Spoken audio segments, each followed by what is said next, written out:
എന്താ അവള് പറഞ്ഞേ? നീ പോടാ. ബാക്കി എന്താ? കേട്ടില്ല. നീ പോടാ കുടിയാന്ന്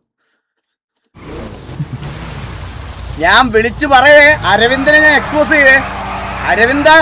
അരവിന്ദനെ പറ്റി എന്നെ കൊണ്ട് പറയിക്കരുത്. അരവിന്ദൻ തൊട്ടടുത്തിരിപ്പണെന്ന് എനിക്കറിയാം. Aravinda, control your wife.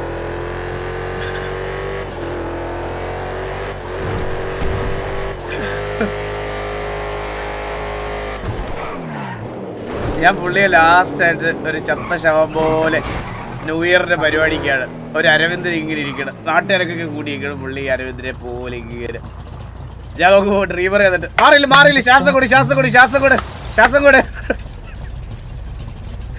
Bomb അന്നേരം കൃത്രിമ ശ്വാസമായിട്ട് വരുന്നത്. എന്തൊക്കെ നടന്നതറിയാമെന്ന്.